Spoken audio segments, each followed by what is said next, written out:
Hello, hello mga ka-farming! Welcome to my vlog!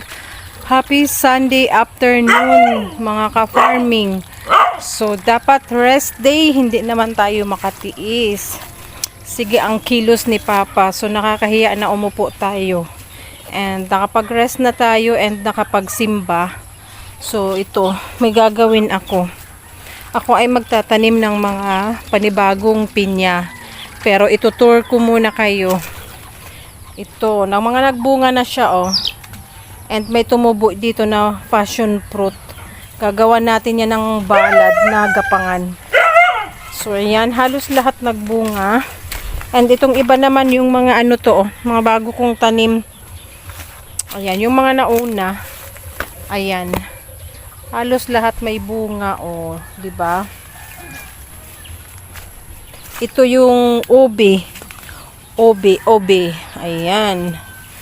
Yung papaya namin na pinabagsak ng bagyo, hindi pa natatanggal.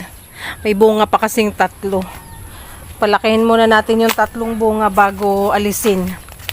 O bago putulin. So bago ako magtanim ay maglilinis muna ako. Bawasan natin yung mga sambong. Nagkalat ang sambong dito. Ayan. Ayun pa, oh. Ayan naman yung mga pinya. Marami din yan, mga nasa 20 plus na puno. Ito may maliliit pa dito. Yung iba kasi nabulok. So yan na yung pantanim ko, oh. 6 na piraso yan. So dito ko itatanim sa side na ito. Ayan, may isa dyan, nabuhay. Yung dito namatay. So papalitan natin. Magtatanim tayo ng isa dyan, doon, and doon sa likod. Lilinisan muna natin. So ayan ang mga pinya. So ayan guys, tayo ay linis na muna. Puro kasi sambong dito, oh. So bawasan natin kasi mabilis lang siyang mabuhay. Ililinisin ko muna. Tayo ay kumembots. Ayan. May iba akong trabaho kaya lang pinapatunaw pa yung fertilizer na pangdilig ko doon sa okra. Okra na nalinisan ni Mama. So, ito muna ang aking tatrabahuhin. So, ito na nga guys. Welcome back sa aking vlog. Itutuloy ko na.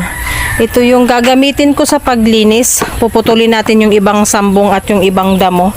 And ito gagamitin natin sa paghukay para magtanim niyan. So, ayan, mag-start na ako para mabilis nating matapos kasi paglubog ng araw, ibang trabaho naman ang naghihintay sa akin. Bakit 3 na lang yung sisiw nito? 4 ito. O, ayan guys, ang problema. 4 siya na sisiw, o 3 na lang. And yung sa manok naman, 4 din yun, yung isa na pilay. Parang sabi ni Papa, kinagat daw ng daga. So, ayan. Let's do this. Work na tayo.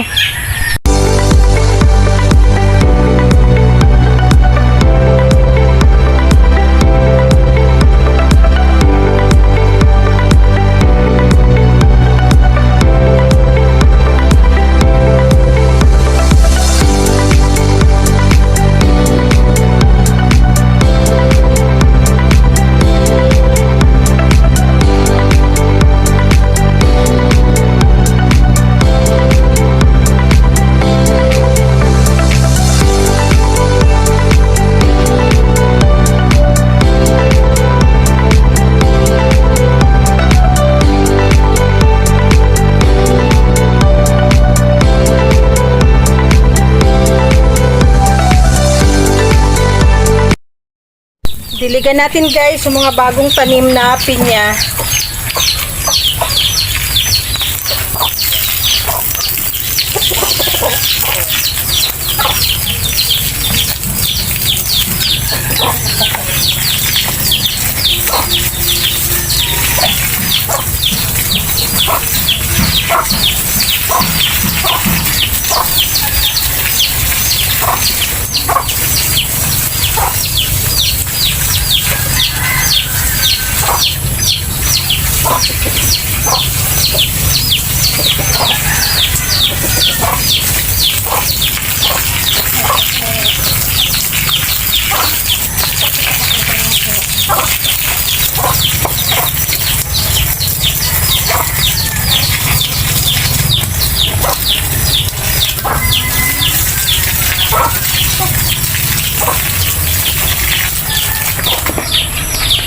Ayan guys, tapos na akong magtanim at nakapagdilig na tayo.